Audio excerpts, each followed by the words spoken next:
Everybody, welcome to this episode I Win Country of the Disc Golf Ranchman. My name is Bobby Cool, Daddy Slick Breeze. I have with me Robert. I just ordered sushi from Japan, McCall. Did I? I don't know. There's a song called Jackie Chan. I don't know. And it says, I just ordered sushi from Japan. And I'm trying to figure, there's got to be like an underlying meaning. Like, I'm probably saying something really bad. Yeah, maybe. It's entirely possible. You haven't heard that song? Nope. Okay. I'm sure our listeners have heard Is it pretty new?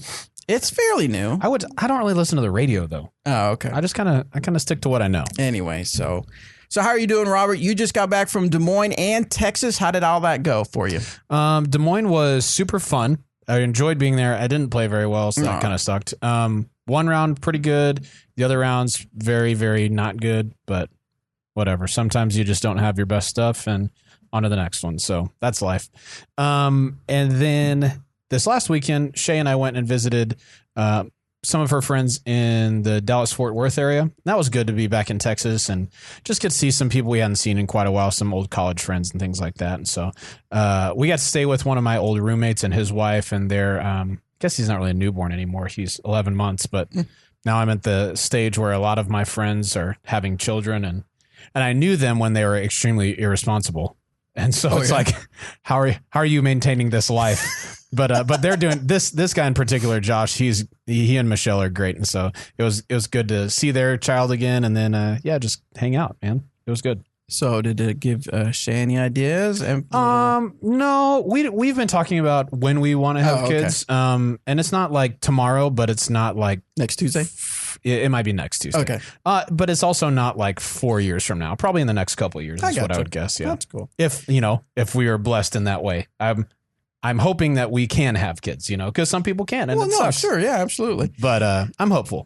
Yeah. Awesome. So if you follow me on my social media, Uncle Bobby Jr., you'll know that I just got back from a week-long vacation with my wife in Branson, Missouri. Had an excellent time.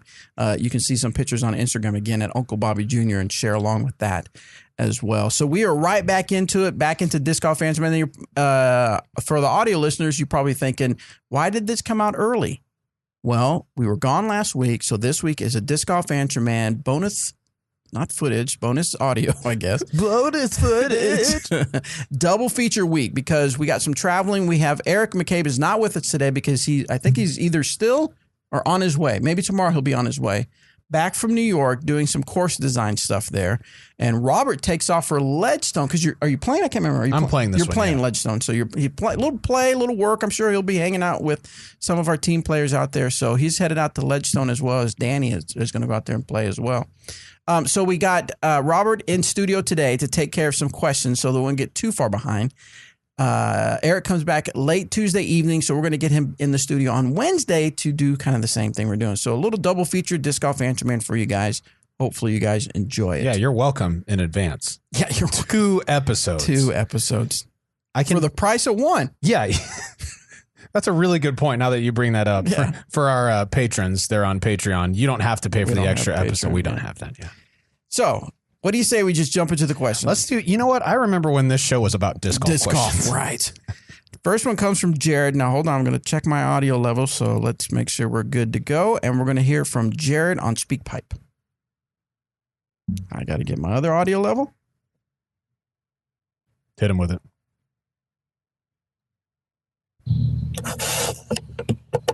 What's up, Disc Golf Answer Man podcast? The truth. Eric McCabe.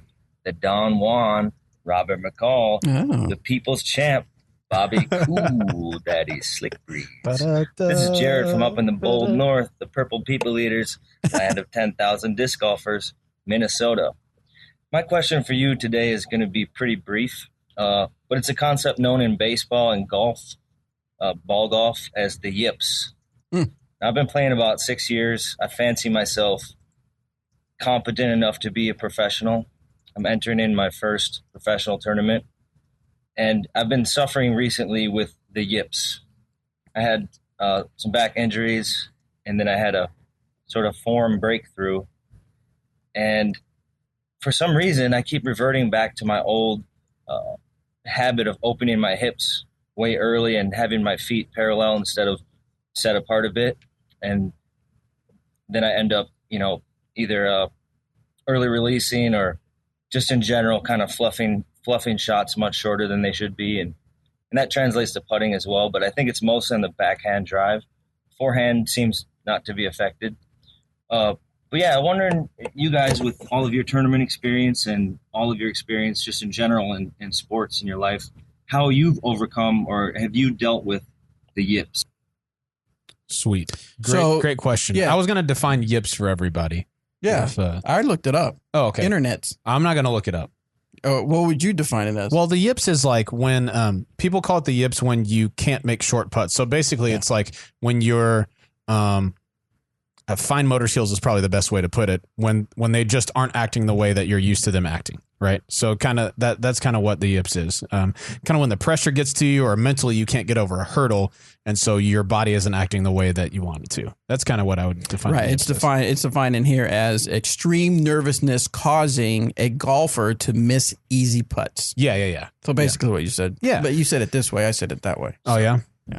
What does Wikipedia say? Is it good? Wikipedia says the yip is the loss of fine motor skills in athletes. Hey, there we go. I like Wikipedia better than whatever that was. The condition occurs suddenly and without apparent explanation, usually in mature athletes with years of experience. It is poorly understood and has no known treatment or therapy. Wow, Right. that's serious. It's very serious.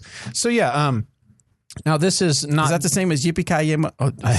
Wait, what? I would say there's yips is traditionally talked about with putting, but I think it makes sense to talk about when throwing as well. One question that I would ask you, Jared, is if your form is reverting back to the way it was before that breakthrough, when you're playing all rounds or just tournament rounds or just casual rounds, if anything, I would drill that down as much as you can in the field before you go play on the course again, because I know this is something that I fall into as well. I know that I can get to where I spend too much time playing rounds and not caring as much about field work. And that's when I fall into old bad habits. And so I would recommend to you, get out on the field and drill that until that's the only form that you even remember anymore. And then go from there, take that into competitive rounds. That's what I would do. And you said it's some on putting, but mostly on throwing. Yeah, the more you drill that, not in a competitive state, the better. There you go. Next one comes from Anonymous. All right. Hey, Bobby. Hope all's going well down in Emporia. Wyatt Schaefer here. I'm from North Dakota.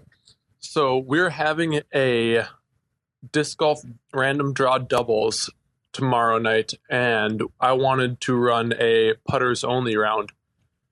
Well, everybody in the league has some discrepancies over what is considered a putter. Being as if you go into the Dynamic Disc store, you can find the suspect under the putters page, or even on the West Side Harp, it's labeled as a mid-range putter. So I was just wondering if you guys had any wisdom as far as what is the defining difference between a putt and approach disc and a mid-range disc. All right. Thanks, guys. Does it come down to speed? That's what I would say. Now, I'm surprised that the harp. I think the harp would be listed as a putter. What's the speed on the harp? It is a speed 4. See, that's kind of surprising to me because I think it's a little bit slower than that. I think the suspect is a bit faster. The harp is a bit slower, and you can tell in the rim the difference between the two. And so I would call the suspect more of a tweener to a mid-range, like a true approach disc.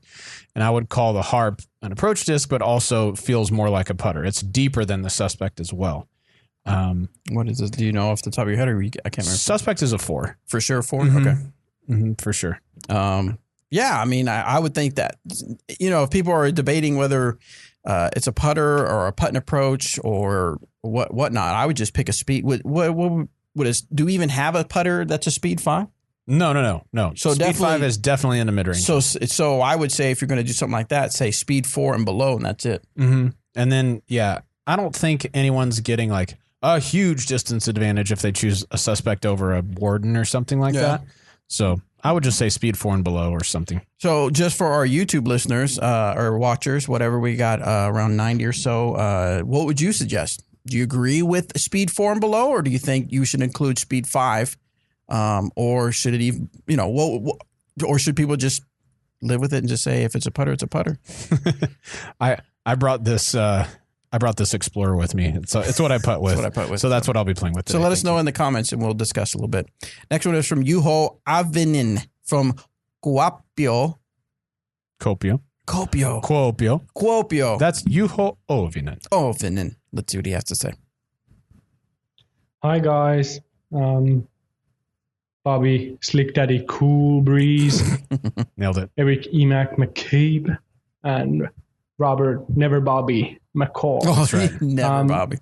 It's Juho here from Kuopio, and I was wondering about the topic of teaching disc golf. Mm-hmm. I've been playing for 4 years, and I'm the type of guy who goes out to the course and finds a random group of people to play with. And sometimes in those groups there are so-called newbies, people who are new to the sport.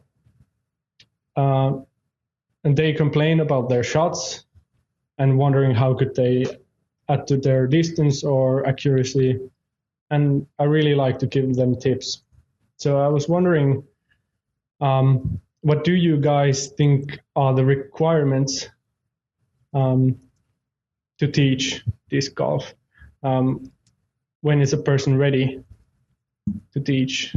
Would really love to know your opinion and to hear what you think. Thanks, guys. Sweet. This is the hell out. Words. This is interesting because I know, a lot of people that they start up playing, they're playing about 4 or 5 months. And they get so excited that they're like, I want other people to feel this excitement that I have for disc golf. Right. So they think they want to go out and they want to, show their friends, and then they become teachers. And, I don't know if there's a specific, I don't know if to say you have to be a certain rating to teach, or you have to have played so many years or months to teach. I think it just depends on, it depends on the person. Yeah. I'm sure if someone were to walk up and they would prefer, Robert to teach over me, because Robert has a lot of more tournament experience. He's obviously much better at disc golf than I am. But what if, for some reason, now this isn't the case because I believe Robert's a very good teacher, but what if for some reason I suck. No. At teaching. Well, no, yeah. What if Robert wasn't? That's what I'm proposing. Like, yeah. What if Robert was not good at teaching, but for some reason I was able to break things down, even though I'm not good at executing them. I'm able to break down the fundamentals. Right. And that's just because of the way I have an understanding for how people learn and stuff like that. So I don't know if there's a specific time period. Sure, if you've been playing a week, I don't think you need to go out and say, hey, I'm going to teach a bunch of people. This is the hard and fast. This is the only way to throw. I would not say that. Right. So, I remember when I had only been playing maybe 2-3 years, and I taught some Boy Scouts, and I threw it, and I probably threw it maybe 300. And there's like, oh, dude, wow. Yes, it's awesome. And in my mind, I'm thinking, man, they're impressed with that. Imagine if like Emac would have walked up and thrown for him and stuff like that. So, but I think I can teach the fundamentals, but there's at a certain point, I'm not going to get you to the next level. Right.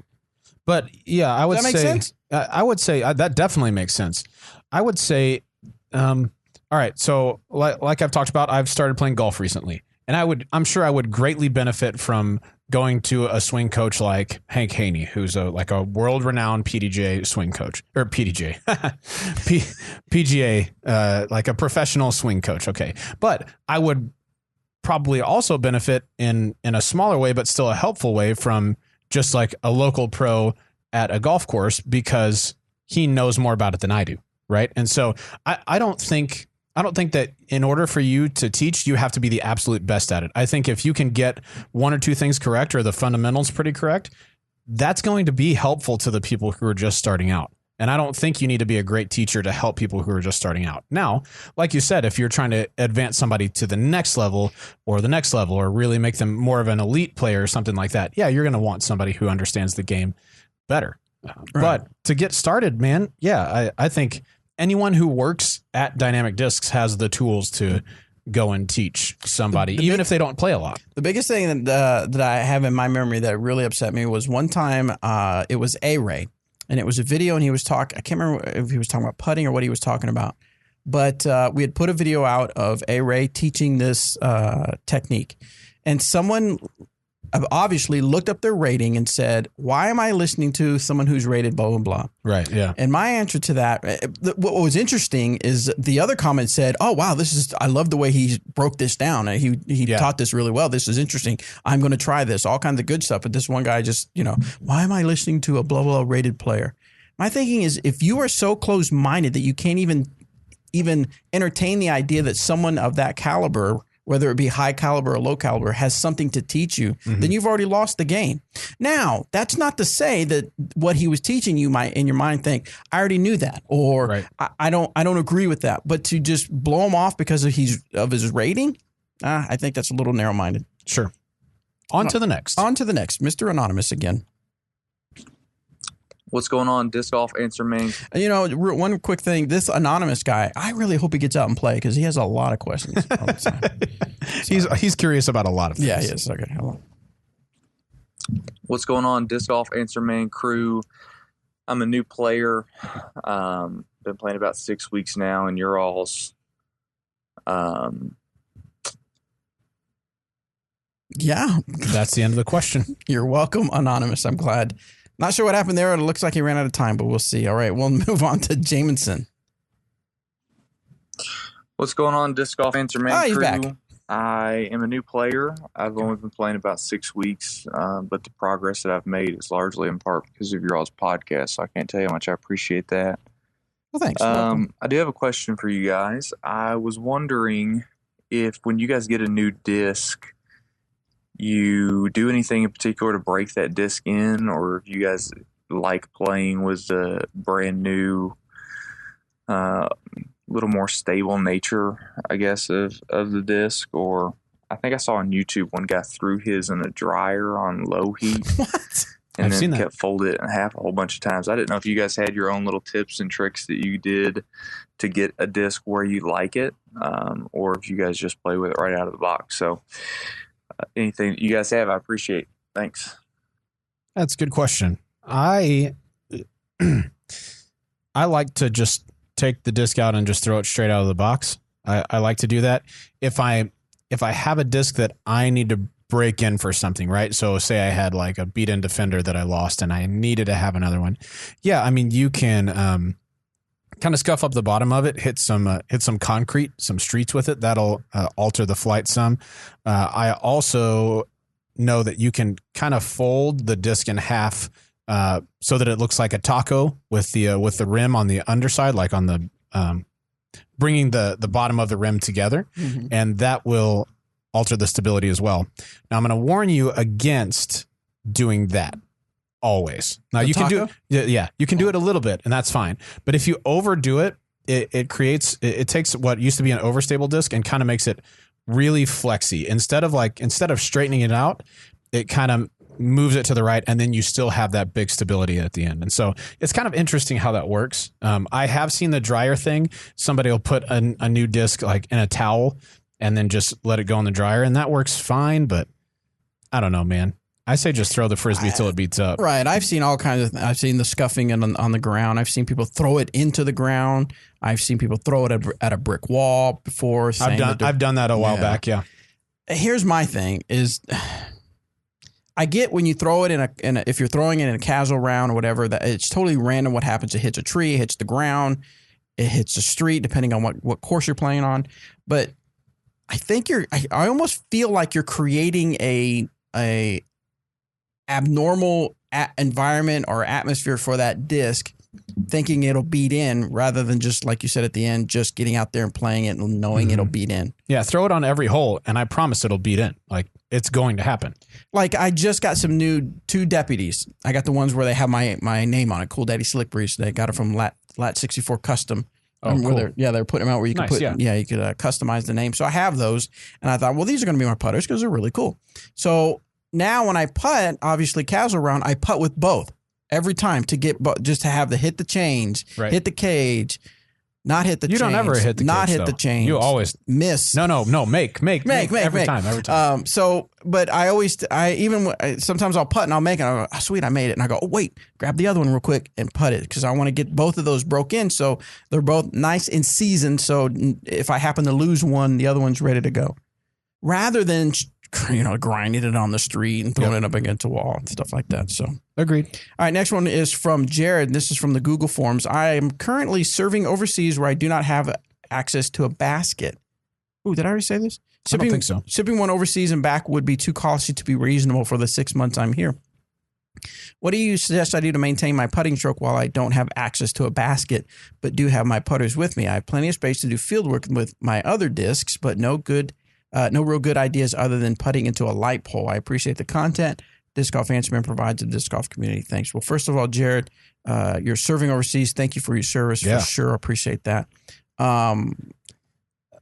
There's not a great answer for that. Light pole is probably a pretty good one. If you mark off kind of where the top and the bottom of the basket would be, you're going to beat up your putters a little bit more quickly that way. The only other thing I could think of going back to the other question. Yeah. Chains, cage, no chains, ground, tree, whatever. Right. But if you have access to some sort of net, that's going to put less wear on your discs and you could create whatever size target you want on there. That's about as good a guess as I've got. I mean, you could almost rig up just even taking a cardboard box and it doesn't have to be exact, but something. Do they have refrigerators where you're serving? Get a refrigerator box, cut a hole in it, make it. You're welcome. There you go. Something that teaches you your accuracy. It's not going to be the most ideal and you're not going to become Ricky Wysocki off. Well, maybe you could. I don't know. You might. But it's something to teach you something to aim at and to successfully make the goal. Yep. Like a cardboard box or something like that. Yeah, for sure. Good call. All right, next one is from Steve. Oh, Steve? Go. No, David. Hey guys, I recently ordered some EMAC Truths from your store, but both were signed by Eric, which was sweet, but they are slightly different. One is lucid with a flatter top, and one is moonshine. It is pretty domey, where it produces the heartbeat sound. In general, how does it really good? Yeah, I was surprised. I thought you were watching Police Academy, huh? With the one dude. Yeah, that's exactly what I thought of. Oh my gosh. In general, how does a flat top or a domey top affect a disc's flight? What should I expect from these EMAC Truths while I'm waiting for a dry day to try them out? Thanks for everything you guys do, and thanks for signing my warden, Robert. You're welcome. You can't order a suspect or something for me, Maverick, and I'll sign it? In your face. Anyway, so yeah, sometimes different plastics, when they mold them, it affects them a little bit different, but I'm sure Robert has a lot of experience with the different domies and flat tops. Definitely. Generally, this is general, but generally, the more dome that a disc has, the more overstable or even high-speed stable it'll be. That's definitely true in the EMAC Truth. That's true in discs like the Defender, the Enforcer. Felons would be an exception. Flatter Felons are usually more it depends on the run, honestly. And a lot of what that has to do with is the parting line height, which is where the mold comes together on the edge of the disc. If that's a little bit higher, usually that disc is going to be a little bit more overstable. When a disc like the EMAC Truth is flat, usually that means it's going to be straighter to slightly understable out of the box, or at least a little bit more so than its domey counterpart. So that happens sometimes. And I've got one domey EMAC Truth in my bag, and then one that's kind of in between, and one that's pretty flat. And my flat one is my turnover one. And so I assume you'll probably see some of the same. All right, so we're going to take a quick break. We're going to look at some fireworks photos that I took with my cool camera out at Branson, Missouri. If you are audio, you're probably thinking, why is he playing a slideshow? Well, maybe you need to tune into the YouTube Live. That's right. Make sure the volume is down. I'm going to turn the volume down, and we're going to check this out. Get ready, headphone users.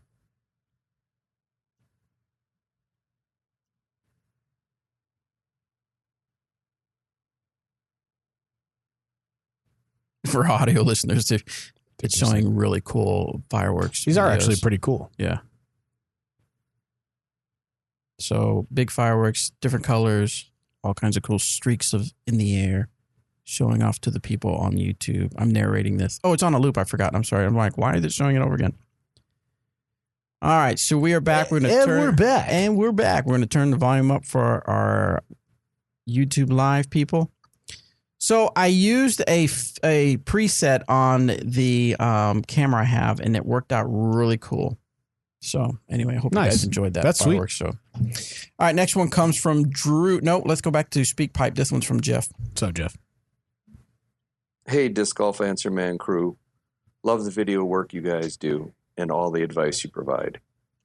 I just started playing the game in May and started with a driver, a mid-range, and a putter. After watching a bunch of Disc Golf Answer Man videos, among the many things I learned, one was that I didn't really need a driver starting out. Another thing I learned was to carry discs for each shot shape that I wanted to throw. Now that my technique and arm speed are a bit better, I'm making better use of that 9-speed driver I bought in my starter set. I carry 3 9-speed discs, 3 7-speed discs, 3 5-speed discs, a throwing putter, and a putting putter. For my 5-speed through my 9-speed discs, I carry 1 each, overstable, stable, and understable. My question is, why do so many disc golfers carry so many more discs than I do? Thanks for your time. Keep it real. Keep producing those great videos. Thank you. Thank you. We will keep it real. So why, Robert, why do people carry so many discs? So the idea, your general idea is exactly right. I like having each stability covered and each speed that I throw. However, a lot of disc golfers don't just stop at those 9-speed discs. They'll go up to faster discs. So for me right now, I'm carrying, I think I've got 4 Ballista Pros in the bag that go from pretty darn overstable to kind of straight to a little flippy to really flippy. And that's just what works for me. Now, I usually carry more discs than I need to just to be prepared. So if there's enough overlap between those that if I were to lose one of them, I could make the next one either way, kind of do what the last one did if I lost it. And so I think that's kind of why people do that. I also cycle through those. So once my slightly overstable Ballista Pro is moving right a little bit more, that'll probably be around the same time my really understable one is kind of like, on its last leg. So you shift everything down one and put a brand new one in there. That's why people do that, and I think it's a good way to do it. All right, next one comes from Cardinal S. Cardinal S. He says, with a custom Dymax discs, will more molds be added, or are the molds currently available set in stone? I'm a huge Westside Discs fan, and there are only 2 molds. Any insight would be greatly appreciated. Now, the deal with Dymax, if you're not familiar with that, it's where we take there's a process where we put the dye on the discs, and it's not just 1 or 2 colors. It's you basically put a photo on a disc. It's a specific type of printer that we have that we do that with. Because of the process, we can't put it on every disc because depending on how domey or how flat it is, that's how much better an image will look. So there's only certain ones. And then, of course, it has to be the white discs, right? Yep. For it to really – because you try to put colors on like a colored disc, then that is going to bleed through in a sense. It just kind of looks okay. Yeah. It's not great. So it's got to be the white. Now, why only the 2 right now? Availability, the production that's happening over in Sweden and stuff like that. I can't tell you for certain that these certain molds should be available, but I do know that a lot of times it does change. So, check back maybe within 3 or 4 weeks and we might have more Westside Discs mold, but no guarantee there. Let's pick another one. Reminds me of Another One Bites the Dust. We were driving back from Branson, and I put on a Spotify, and I put it on, what was it? 80s anthems? No. Okay. No, rock anthems. Nice. And we were rocking out we were Lenny Kravitz, some Queen, hitting them with some Def Leppard. We were jamming. Disc Golf Jobs. Hey guys, Mac here again. This is from Mac Geggy. That's what it looks like to me. I've been thinking for a while now that it would be awesome to get a job in the disc golf world. I'm an industrial designer with experience in all sorts of digital media, as well as in product design and engineering. I was wondering if you had any tips on ways to go about approaching companies in this field for this kind of work, or if something that is even needed. What does an industrial designer do? Have you heard of Industries before? They design those. They design Industries. You're welcome. Yeah. No, See these golf industry? I designed it. I designed it. You're welcome. You're welcome. No, I mean, I think industrial designers deal in like bigger design products or projects rather, instead of like, he's probably not talking about, little microprocessors or anything like that. I'm sure. Like, would he design like a cover for a case for an iPhone? No, probably bigger stuff than that, I would guess. Oh, okay. But I'm not sure. I am not an industrial designer. If you know on YouTube, let us know. Yeah, thanks. So how does one go about why don't you keep it real for a second? I'm going to keep it real. I'm going to keep it real. There's not a lot to be made in disc golf. I mean, we live comfortably. We do well for ourselves. I just don't know that we're big enough to warrant something like that. I don't know. I honestly don't know how to answer him. Yeah. I'll also keep it real. Are you going to keep it real with both of us? I'll keep it real for both of us. All right. Appreciate that. So the difficulty of getting a disc golf job is that there just aren't a lot of them. Right. I feel really fortunate to be in the position that I'm in now because I didn't go looking for it. I was sponsored by Dynamic Discs before. I'd made a good relationship with Jeremy and with Bobby, Eric, and a bunch of the people who worked up here. And then when this position opened up, Jeremy called me about it, and I wasn't really looking to change positions at the time. I mean, really. And so I feel really blessed to be in the position that I am. And everyone thinks like, hey, it would be really cool to work in disc golf. I would love being a part of it. It's hard work. It's very much still a job. And it is, even though we're growing, right? Our company is growing. It's difficult to say whether we need, an industrial engineer or a designer. All right. So this says industrial engineers typically do the following. They review product schedules, engineering specifications, process flows, and other information to understand methods and activities in manufacturing and services. I would say at this point right now, just from my understanding of a few disc golf manufacturers, I would say a specific person that's what they do. Disc golf is not big enough. We're probably a little too small for it right now. Right. Because a lot of, we wear a lot of different hats. Yes. In the disc golf industry. That's definitely true. Yeah. So, anyway, no, I could not see, not saying that you, Mac, couldn't find a job, but if you're looking for a job to be an industrial designer, I put engineer. Maybe that's different. Do you think that's different? I bet it's pretty close. I think we're spending way too much time on this. Maybe so. This question. Industrial design is the professional services creating, developing concepts that ought. Okay, so the same thing. So no, Mac, you're out of luck. Oh, at least with Dynamic Discs for now. Stop trying. Your dreams are over. There might be companies that need that in the future. That might be somewhere where disc golf is big enough to handle that. But right now, I think we're probably a little small for it. At least we are. Yeah. Next question comes from Dylan. Hello, Bobby Cool Daddy Slick Breeze. Eric always tells the truth, McCabe. That's true. And Robert, just here to have fun, McCall. That's also I wanted to share with you guys something that I go through as a disc golfer, talking to non-disc golfers. I was wondering if y'all shared the experience. So it's quite common occurrence for me to be talking to somebody who either never plays disc golf or is not even familiar with disc golf or even likes golf, just doesn't like disc golf. And for them to respond with, I could take just any regular old whammo frisbee out there and do the exact same thing you do. I was wondering if you guys have ever come across that response, and if so, how do you usually respond to it? Thank you for your time. As always, keep it real. Yeah, I've come across that before, and in a really, really kind way, I'll always say, that sounds great. Let's go play. And then they come out with their frisbee and they throw, somebody with like an ultimate frisbee, really, really good throwers of that frisbee are probably throwing it at 200 feet. Pretty not good disc golf throwers can throw our discs a lot farther than that, a lot easier. So I just take them out and just like, not in a rude way, just say, yeah, then let's go play. And then we go play.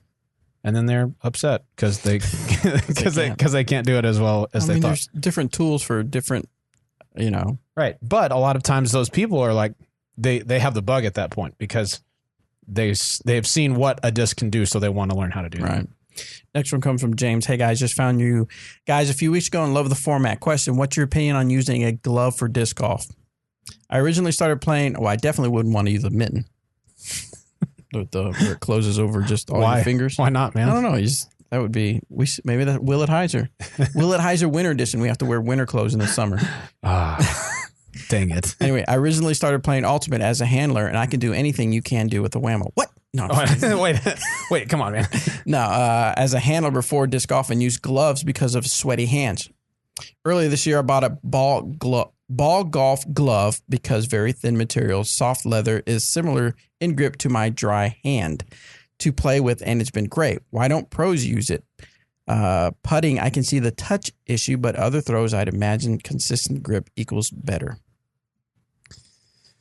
I wouldn't want to throw with one of those because you're right. Consistent grip is better, but my consistent grip is with my hand that I've thrown discs with for as long as I've played. Like that's the grip that I'm used to now. And in order for me, like to get a good grip with my thumb, I usually lick my thumb, and then that just creates an extra bit of friction on the top of the disc, and that's really all the grip that I need. I think people probably would be a little bit averse to using gloves because there is something between their skin and the disc. That's what I would say. Yeah, I would say because I guess you got a tight grip when you're throwing, so there would be that. But but any variance just feels weird. Right. Yeah. So I know some people that, what are they called? They're called friction gloves. Yeah. Right? I know some people play with it, but why not a lot of people? I think it's like you said. There's just, it's just like this is probably a terrible example. Well, it's like trying to tie your shoes wearing gloves or not. I mean, it's way easier to use your fingers because you've used those for your whole life to tie your shoes. I was thinking of more like I have these new socks now that are thinner. Mm-hmm. And when I put my shoes, now I have to tie my shoes tighter because there's just something different about the feeling of the going from one sock to another sock. It just feels different. My feet slip a little bit more because they're thinner socks. Yeah. And there's just something different when you've got something else in there. It feels like there's going to be movement when you don't want that movement. Right. I'd say that's why most people don't do it. If it works for you, go for it, man. Do your thing. That's awesome. Next one comes from Zach Swanson. Zach Swanson. There we go. Oops. There we go. Hello, Robert McCall me maybe. Yeah. And Eric, I'm only easy E because of years of therapy. And Bobby, lukewarm, Papa, slippery wind. My name is Zach Swanson from Grand Rapids, Michigan. And Zach I just had a question daughter. for you guys. Swanson, Dove daughter. Anyway, I've been playing disc golf for about 6-7 years.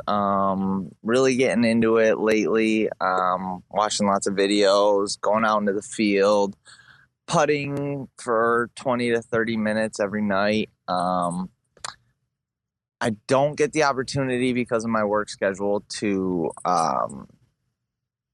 play in as many tournaments as I'd like, or really maybe 1 to 2 a year. I'm just wondering if you guys have any advice on what more I can do to improve my game. I'm kind of hitting a plateau, and I play weekends. I work 70 hours a week. So, any advice you can give to somebody who really doesn't have that much time to improve, I'd appreciate it. Sweet. Go ahead.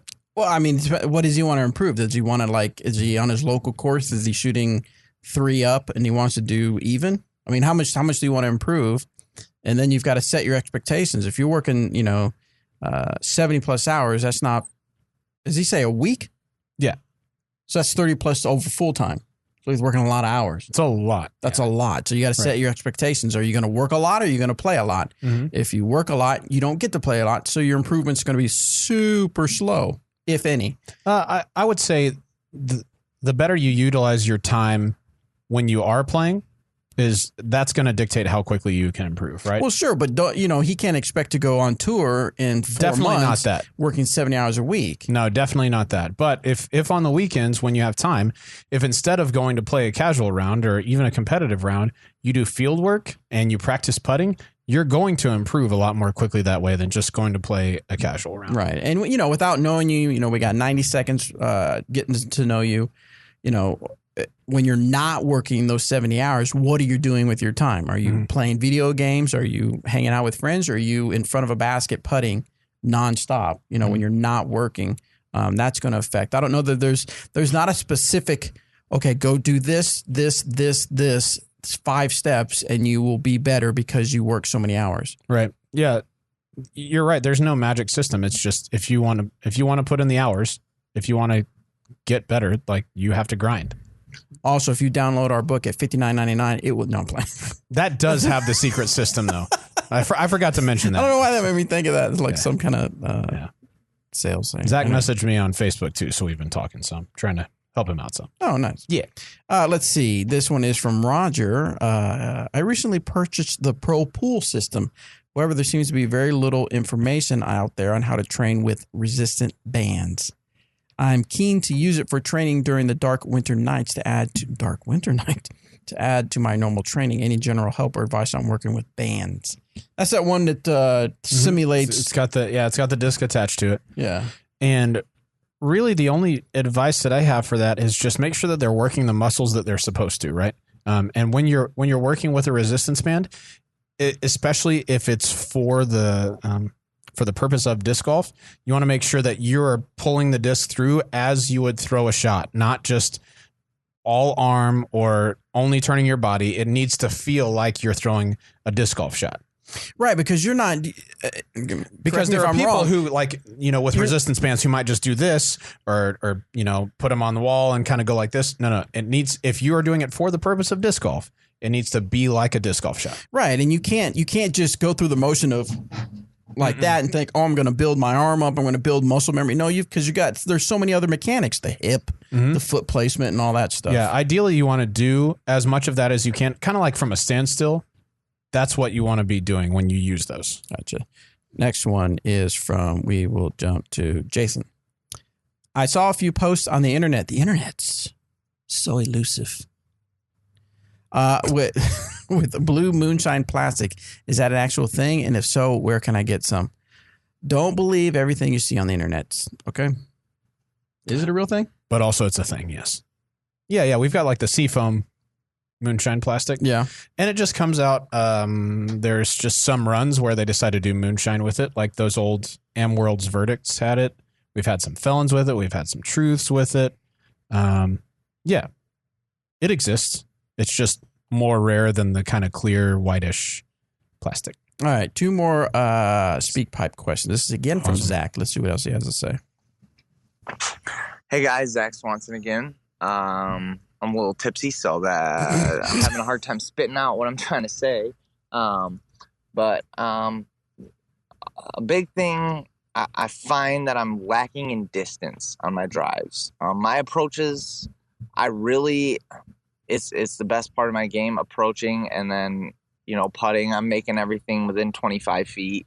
Outside of that, I'm having a good percentage, not great, but I'm trying to add some distance. And I know you guys get this question a lot, but as somebody who doesn't get as much time as he'd like to play disc golf, to go out and play, to hit the field,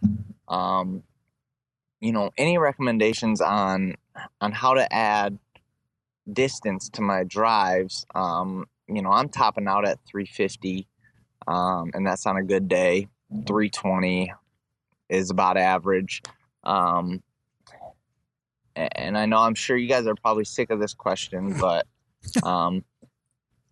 if I sent you guys video of my form through Facebook or something, would you be willing to take a look at it and maybe let me know? I just don't know what to look for in my form because I'm not experienced enough. So thank you. Yeah, this is one of the things that Zach and I messaged about. and this question came in 4 days ago. So since then, I told him, go ahead and send a video into the Facebook group. To the Facebook Has group. he done it yet? We can check that out. I haven't seen it yet. But if you're just looking to increase distance in general, without seeing your form, there's not much we can do. I can tell you that Danny, even before he was employed by Dynamic Discs, has done a lot of videos about disc golf form and increasing your distance and things like that, making sure that you're doing all the right things. So, check those out. He's got a lot of them out there.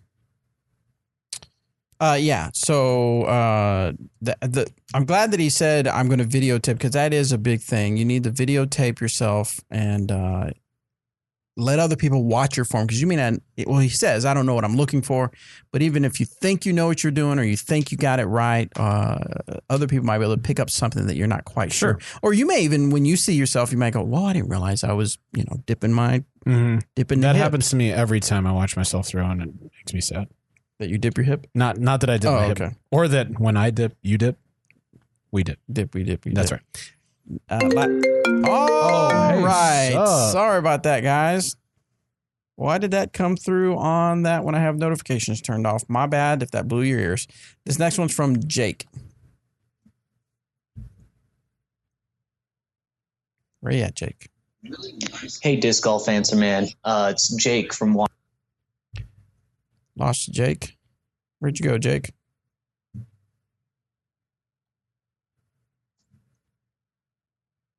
Hold on, folks. I'm going to do a little refresh of the page. Hey, Disc Golf Answer Man. It's Jake from Washington State. There we go. I got a question in regards to just maintaining disc and cleanliness. Is it pretty common practice for professional players to clean their discs? I just did mine the other day and noticed a little bit of better grip out of it. But just thought I'd get your guys' feedback. Cool, thank you. I mean, I've from watching and filming, I see a lot of pros definitely wipe down their discs before putting it back in their bag. Obviously, if it's been raining, they want to try to dry it off. But if it's fairly muddy from the previous day's rain or something like that, you'll see a lot of them, really quick, just kind of wiping it down before. I would guess it depends on the pro. Do they want their discs super clean, or are they okay with it having a little bit of debris on there? I know there's been times where I'm not paying much attention. I'll put it back in there, and then the next day or the next time I play, there's crusted dirt dried on there. Right. I mean, I got to imagine that affects the flight a bit. A little bit. Probably not to freak me out degree. Right. That's an actual measurement. Yeah. I don't freak me scientific. Freak me out degree. So I guess it would depend on the player, really. Yeah, I don't think a lot of people do it very frequently. I would say this: if you do wash your discs, you can use dish soap to get oils off of them and everything like that. But they're going to be a lot more slick because the oils in your hands create a feel on the disc that you're used to. Once you wash them, they are going to feel different. So sometimes that's good, sometimes that's bad. I would say don't ever wash your putters with any sort of soap because they start to lose the tack. And that's what everyone likes their putters to feel just right. And if you wash them, the feel's totally different. A big thing you'll see. Water's fine. You'll see on the internet is people washing them and drying them out in the dish rack or something like that. I definitely wouldn't recommend running them through the dishwasher. No. Because of the heat is going to not be good because it gets hot in the dishwasher. Hot. Quite. Hey, this next one is from Spencer. What's up, Disc Golf Answer Men? I was wondering if you guys have played any of the courses here in Manhattan, Kansas, and what your thoughts were. I don't think you have. Maybe Eric has. Maybe we'll save this one for Eric. Yeah, save that for him. Yeah. I definitely have not. Let's jump to Ross. Tell Rachel we were on a break. What? Shay's been watching Friends lately. It's fun. Okay. How important is stability in a putting putter? I putt with a Lat 64 Pure, but slight wind or too much snap makes me less consistent and more tentative than I should be. Admittedly, I need to practice much more than I do, but should I consider a more stable putting option like seemingly 99% of the pros use? I've convinced myself that I probably need to. However, my biggest hesitation is that Paige Pierce has proven to be an amazing putter in all conditions with the understable deputy. Yeah, good question. Just like all things in putting, there is not a right or wrong way to do it. I think whatever putter gives you the most consistent results is the one you should stick with. I putt with the Warden, which isn't super duper overstable. It certainly isn't as overstable as a Slammer or Cenis or anything like that. But I don't know. I mean, you said it yourself. Paige putts with a deputy. That's a pretty darn understable putter, and she is good with it in the wind or in calm conditions. And so I don't think it has so much to do with the stability of the putter is just your comfortability with it. It may get a little bit more movement to the right or stay in the air a little bit longer if it's understable, but that's about it. I mean, if it's going to make you feel more confident, then go for it. If it's not, and you're just doing it because that's what everyone else does, then you're doing it for the wrong reason. Next one comes from Anonymous, or at least they didn't put anything in the name field. I am sponsored by a vape and disc golf store. Their logo has vape stated pretty big. Am I allowed to wear their apparel to tournaments? My friends tend to say otherwise, so I'm a little scared to wear it. You are allowed to wear it. Yeah. I mean, as long as the shirt itself is not vaping. At majors and world championships, that's right. Then you're good to go. Yep. Yeah. I don't even know what if someone wore something like super offensive, like outright just a 4-letter word? I don't have a good answer for that because it hasn't happened before. I mean, as long as it's like a collared shirt. Yeah. What if it's everything collared performance shirt and it says, go F yourself, but it has the 4-letter words. I don't want to. Are you looking that up, dress code? I mean, let's see. I wonder if that would be. Does anybody know on? Oh, here you go. Oh. I assume this was in there, but I wasn't sure. Here we go. No offensive, profane, or obscene slogans or logos shall be allowed on anything or on any clothing. Junior players may not wear slogans or logos referring to alcohol, tobacco, or drugs. So if you're a junior, you can't. You can't wear the vape even. Yeah. But if you're of vape age, then you can. As long that as eventful period in everyone's life, vape age. The vape age. Yeah. As long as you're of vape age, then you can wear the vape shirt. But what if I'm offended by it? What if you wore? I am offended. What if? I mean, this will get too weird, too political or something. What if when we both go to a tournament, I wear a shirt with your face on it? It's a polo shirt. It looks nice. And it has a big red circle with a red line through your face, in your face. And what if I told the TD this is offensive? Sorry. I find the Nike swoosh offensive personally. So everyone at the tournament who is wearing one, you're offending me. You can't wear that. There has to be some kind of general. Yeah, I'm sure. If it's a personal attack like that, surely they would say something about it. That's interesting. On to the next. Next one is Dusty. Nope. We'll save that one for Danny and Disc Golf Answer Man question answering. I'm looking. This one's from Elis. Unala. Wait, if it's two consonants, you have to draw it out, right? Unala. Something like that, yeah. Unala. Okay. I'm looking for a forehand max distance disc. I throw a katana, but it's too understable almost always. And if it doesn't really have a disc that would fit me, but I don't know about trilogy discs. Any thing you would suggest? I can throw about 110 meters, which is about 350 feet, I believe. Currently throw a katana, but it's too understable almost always. I think you'd probably like a trespass. Trespass has some good movement to the right and good finish to the left for the right-hand backhand thrower. If that's something that is too understable for you also, you might like a Biofusion Enforcer. That's going to be quite a bit more overstable than a trespass, but you're not going to have to worry about it moving to the right a whole lot. Pretty consistent. Excellent. All right, we got time for a couple more. Let's do it. This one is from Boss. No relation to Ross. Hey, Disc Golf Answer Man crew, I have a question. I've always been considered a power player.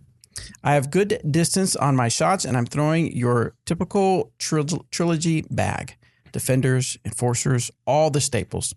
I have no issue with the stability of these discs, but I want to disc down. Start using more understable and throw smooth technical shots at about 80%, even for max distance. What are some discs you would recommend to really maximize glide and use less power per throw than your staple discs? Sweet. The Trespass is a good fit for those if you're already used to defenders and enforcers. It's going to move a little bit right for you, or if you're a true power player and you're throwing 450 plus, the Trespass is going to be more of a hyzer flip to flat and then ride to the right for you all the way.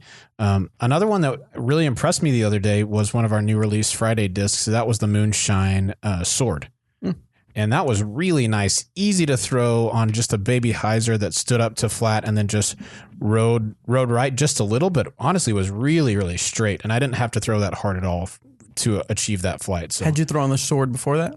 I had, but it had been a long time ago. Oh, okay. Yeah. All right, let's see. This one is from Isaac, and it's about the Dynamic Discs team. So we got the perfect person to ask that. Perfect. Here I am. So Anthony, I want no. All right. Question 2. Oh, take 2. Wait. We got to go back. I wonder if we had a question before that. Nope. I guess we lost his question before that because this says question 2. All right. Well, we'll just jump into question 2, take 2. Just kidding. Thanks for taking my question, and missing my question doesn't matter. Maybe he submitted it a while back. I'm confused. I was wondering about being the Dynamic Discs junior team. I am 13 and I have been playing for a few years. I was wondering if there was a difference between sponsorship and being on the team, and what to do of what do both of them include? Yeah, what do both of them include? Yeah, good question.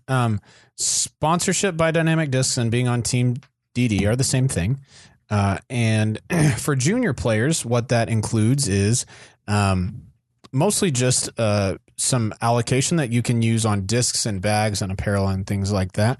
That's how that works. I will say, just like I tell to anyone who's asking about sponsorship, that the tough part about sponsorship is that there are always more qualified people than there are sponsorship positions available. So if you apply through their website and don't get put on the team, don't take it as an affront or that we think you are the worst or anything. It's just there are a whole lot of people who are really well qualified to be on the team, and we just can't take all of them.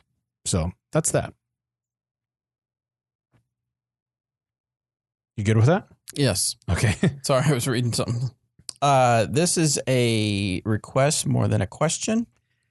Next time we do an in the bag with our employees, please do it with Corey Obermeyer and include some shots of him driving from the tee. He seems to throw quite far with seemingly little effort. That's true. Corey does throw far. This is from Rumble Bemused, otherwise known as Corey Obermeyer. Or otherwise known as Jackie. Yeah. Or Jackie. Yeah. No. So Corey Obermeyer is an employee here. He's actually going to school as well. And he is the 2013 or 14 distance world amateur distance champion. And he threw it with a air trespass 5 something. Yeah. It's pretty far. Yeah. That was, obviously a few years ago. Let's see. That one is saved for Danny. That one will save Chris. Will y'all be coming down for amateur world championships in Charlotte this year? Also, what is y'all's favorite course to play in North Carolina? Y'all. Chris, you now know the answer to this. We are not coming for Am World Championships in Charlotte this year. We did have some people there who represented Dynamic Discs, as well as some of our new team players were down there. I know Anthony Anselmo is one of our junior players who won the MJ12 division here at Junior Worlds. And he's from Charlotte, so I know he was down there, and he's been shredding lately. I think he's either 10 or 11, I don't remember which, and he shot a 1030 something rated around the other day. Okay, just easy 1030. Jeez, no big. It's pretty incredible, man. That's cool. All right, next one comes from Brian. I've been playing for 6 months, and have learned an amazing amount of knowledge from you guys. Thanks. Well, you're welcome. Thanks for that, Brian. My friends would not listen to me when I told them to work form with putter-only rounds and ditch the drivers. Now I can compete with them and now drive over 350 to 400 feet with a level, nose-down drive and throw putters straight 300 feet. Pretty good. Question. I see some dudes throwing hyzer flips that are comparable to my drives. When should I switch to flip for extra distance, and which discs work well with? ... Okay, so break it down. I think what you're trying to ask is, let me read through it again and just make sure. Ahead. So I think what you're trying to say is that you've been working on putter only rounds and you throw your normal regular old discs, not your putters, 350 to 400, pretty flat, and they go straight and finish kind of flat. And then you throw your putters 300 feet, pretty flat, straight, land flat. So what you're asking is when you should switch to hyzer flip for extra distance. It's all really just about throwing the shape that is best suited for you. If you're a good flat thrower, like AJ Risley comes to mind. AJ is a super duper good flat release thrower. And then he just lets the disc work for him. So sometimes that moves a little bit to the right and comes back left, or even a force over. He's really good at those as well. So if you can already throw what you need to with the shape that you've got, stick with that, use that. But I'd say when you'd want to switch to a hyzer flip is if you need something to start out on a hyzer and stand up to a little bit less than flat and continue to move to the left. Or if you want something to move to the right, you could do a hyzer flip with something pretty understable. For you in that speed range, something that you could hyzer flip would be either a trespass or a renegade, maybe a bio trespass you might really like, for something to start on just a little bit of hyzer, let it stand up to flat and then turn to the right. The renegade would certainly do that, even more so moving to the right. So I think I deciphered that as well as possible. Got it. All right, guys. Thank you so much for tuning in. Before we let you go on the YouTube side, let's check out this sunset video that I put together for my vacation. Right. And if you've got questions, not about the sunset video, but other questions. No, if you have questions about Branson, Missouri and vacation, you can do that. I'll take them. You can do that too. But yeah, for our YouTube listeners, we'll take a few like we've done in the past. We'll take a few on the YouTube chat. Is that what you're getting at? Yeah. I'm sorry. So we're going to watch this sunset real quick. Now, I think I got it figured out to where it won't be as loud for you guys. And you might still be able to hear me talking. This is kind of experiment. So this is pretty sweet time lapse, but I messed it up because I touched it and there adjusted the lighting so you can't see. But so that was it. That was my 10-second sunset. Was it even 10 seconds? Maybe it's less. Oh no, it's 10 seconds. You're right. Yep, 10 seconds. That's pretty cool looking though. So did you swim in that little pool with the, no, but it was one of those, what do they call them? Infinity pools. Yes. Yeah, that's pretty cool. It was pretty nice. Yeah. Well, YouTube, if you have questions, you can go ahead and toss them out there for us. That'll probably be pretty much the end of the audio podcast. Yeah. Oh, well, I mean, if they got some good questions. Okay, on sweet. There, we might. Yep. No problem. Yeah, so let's see. What do we have? You're going to talk with Eric later this week, but what do you have going on this week? This week, I'm going to do some catching up, obviously. I'm pretty caught up on emails. We're going to be working on some videos and stuff. Let's see. I want to play some bag tags if we do bag tags on Wednesday because I haven't played with everybody in Port in a while. What's going on? Let's see. Oh, trying to get things planned out and together for Pro Masters. Because Eric McCabe will be the first Pro Masters he's played. It'll be the first Pro Masters. Yeah, because this is the second one, right? Yeah. The second Masters World. So it'll be his first playing, obviously, Masters. And so I'm going to do some video stuff with him down there and, of course, the other players that are there. So I want to get that figured out in my head as far as because I'm taking the RV down there, getting an RV park scheduled and all that stuff. So yeah, I started to look into that for Ledgestone today. Are you taking the RV? Yeah, we are. Oh, nice. Yeah. Please don't break it before I take it. We're gonna break it. We're gonna break it. We're gonna break it. Yeah, sorry. Luna just asked. Yeah, we are going to Ledgestone. Thank you for asking. Mr. Lowlife is asking, how far can Cynthia Ricciardi throw? She mashes. That's true. I think the longer shots that I saw Cynthia throw while she was here at Junior Worlds were around that 340 or 350 range. She can probably get one out farther than that, but I think she ended up tying for the distance world championship in her field, but I don't remember. I don't remember how far it was. I think it was around that 340 or something like that. But yeah, she throws far, very sure. And if you are interested, hopefully you're a subscriber to us on YouTube. You'll see that we just put out Cynthia's In the Bag. Anthony recorded that with her and I'll edit that together. So you get a good insight into what Cynthia is throwing as of this year so far. What do you got for Master Idiot? I'm starting to flip my convict. What's a good disc to change to so they don't flip? I got it. I think I know. Okay. The Getaway. Oh, yeah. The Getaway is a really good choice. That's not what I said, but I agree with you. Oh, what did you say? I said the Explorer or the Culverin. Okay. Those are both good options. Now, if you're wanting to stick strictly with DD, then definitely the Getaway is a good choice. I would say, even though they're the same speed, like they're both a 9-speed, I'd say the Getaway is a little bit faster than the Convict and is definitely more overstable. So, yeah, that's a really good question. Gustavo asked, anybody know how the Moonshine swords compare to the regular swords? I think the Moonshine has a touch more stability, but I haven't thrown one of the stock ones in quite a while, maybe 3 years ago or something. But the Moonshine one that I threw the other day, like I said earlier, really, really impressed me. That was awesome. Let's see. Luna asked if we're going to Ledgestone. Yes, we are. Caleb asked, Robert, did you try Taco Hangover in Des Moines? If so, what did you think? I did not try Taco Hangover. Did you see it or even heard of it? No, I didn't. We ate Tasty Tacos right by Ewing, and that was good. I had eaten there before. Their shells, the taco shells are like really I saw puffy, the Snapchat or whatever. Yeah, those are great. It's kind of like the taco nuns here. Yes. It's a fried tortilla. Yes. Yeah. Yeah. Which was awesome. Let's see.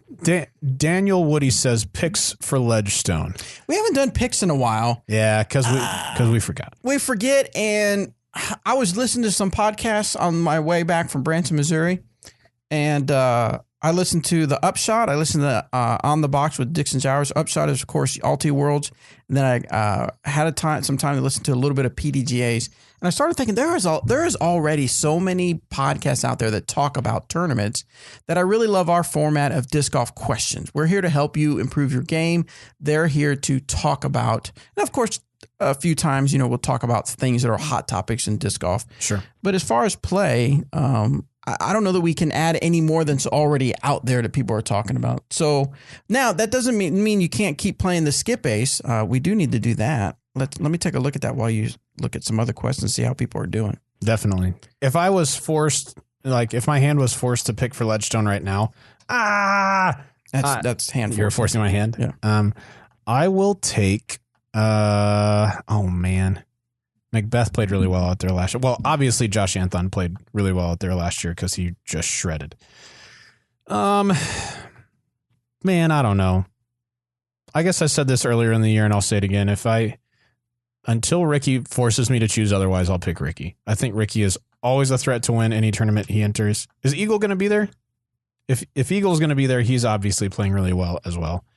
And, Macbeth, you can never count him out, especially after 18 under earlier this year. That's just ridiculous. So that's what I would choose. That's a course where it seems like you can try and play safe and put down a pretty good score, or you can go for it. Like you're going to have to go for a lot of things to put down a really good score. But there's a lot of danger associated with that. Now, is this the first? Because Ricky has been overseas. Had he played anything since? He's been back. What did he play in? He's been back. I don't remember. I guess I'm not paying attention enough. That's fine. All events. Who is in the lead with all events? Daniel Woody. Oh, that's who's asking about picks for Ledgestone. That's why he's asking. He wants to maintain that lead, huh? I didn't tell him anything he didn't already know. I mean, those are arguably the 3 best players in the world. So Music City Open. Who won that? Ronald Harkey. By 10 points. By 10 points. Who did he pick? Super Ronald close. Harkey picked Chris Dickerson. Yep. Cameron Colglazer, Zach Melton, and James Conrad. Zach got 4th place, right? I was going to say, if I remember correctly, that's finishers 1 through 4. Oh, nice. So that's good. Yeah. And then Madison and Elaine King. And they were 1 and 2 on the women's side. Nice. Ronald Harkey, if you're listening, take a screenshot of you being logged into Skip Ace. Send an email to bobby@dynamicdiscs.com and we have a disc for you. And also, who's in the lead, I said? We're not going to give away for the lead yet. Sorry, Daniel. We'll do that at the end. Who won it in Idlewild? Aleem. Same thing, Aleem. You beat the last person by 13 points. So, or the person in second place, he picked James Conrad, Nate Perkins, Grady Shue, and Paul Macbeth. and Sarah Holcomb and Jessica Weiss. Send me a screenshot of you being logged into your Skip Ace Fantasy Disc Golf account, and I will send a disc out to you. Include your address, obviously. Yeah, please. Okay, here's a question. Robert, you feeling confident about being 1,000 rated by the end of the year? We actually talked about this a little bit. Confident? Des Moines. I wanted to say confident. So we're more than halfway through the year. Yeah. We are in the 8th month. Real quick, here's the elevator pitch version. Yeah. I told at one point we had someone that worked here, and I told them you will not do better at disc golf. The person was determined to do better at disc golf and found out his rating went down 15 points the last time I checked, which was a while back. Yeah. This person wasn't me. No, it wasn't you. But Robert McCall got hired. We were all happy, disc golf, and I just happened to say, now that you work in disc golf, you're going to be worse. You're going to be worse at disc golf. And of course, Robert being the competitor that he is, he said, nope, I will do better. And I'm like, nope, you're not going to be able to practice as much. It's just a whole different story. He said, nope, I'm going to do it. And so I said, put your money where your mouth is. He started crying. It was really bad. I don't remember that last you don't part. remember that part? No. Okay. No. So of course we put the bet. We put a bet on it. We made it interesting. So if Robert has to get 1,000 rated somewhere between about a year ago and December 31st, 2018. If he does not, then he owes me lunch and I get to Dimax anything I want on a disc, and he has to put it in his bag and he has to throw it. Vice versa if he does reach 1,000. And it was looking pretty good for a while. Were you going to make it? Well, I mean, I'm still not out of it by any means. I just haven't I've been just under what I'm rated right now. Right. Now, to my credit, though this wasn't the bet, my rating has gotten better since I've started here. That's true. But the bet was for 1,000. Right. So he has improved. So he hasn't gotten worse. So now I don't know if the bet had something to do with you playing better, if it was just kind of a little nudge, you think? No, the bet has nothing to do with my play. In fact, if anything, it hurts it, because when I get out to the course, sometimes I'm like, all right, I got a freaking bet to win. I gotta play smart. I will say one thing that kind of hurt me this last time, and that I think ultimately probably won't make a difference in the rating. But I got down to the end of Des Moines Challenge, not playing a great last round, but figured if I birdie this last hole, that's pretty much the only chance I have of cashing, right? And because I really hadn't played well, and I got to the end. I got to that hole and I was like, all right, I'm going to be aggressive. And I got a little too aggressive and went in the woods and got a 5 when I would normally just get an easy 3, probably very rarely a 2, but easy 3.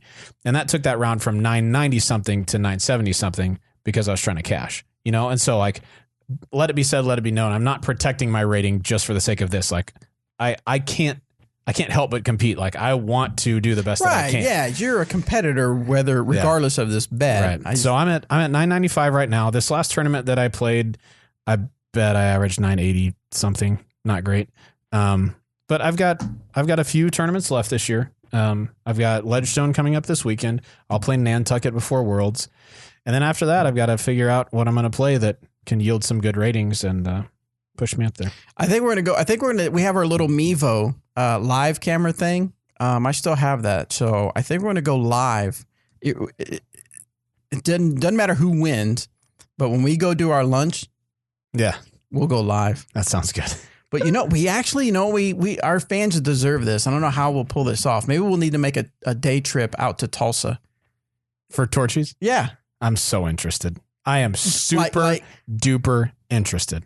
Leave super loser has to drive.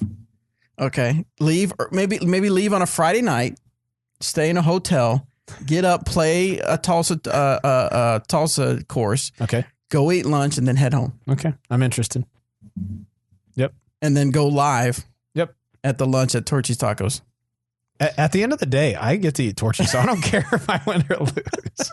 Maybe the loser has to eat with the winner. If it doesn't matter, it's all good. No, it's all good. Everyone will be happy. No, the loser has to watch the winner eat the queso and chips without eating any. No, hard that's pass just on inhumane. that. That's just inhumane. That's just messed up.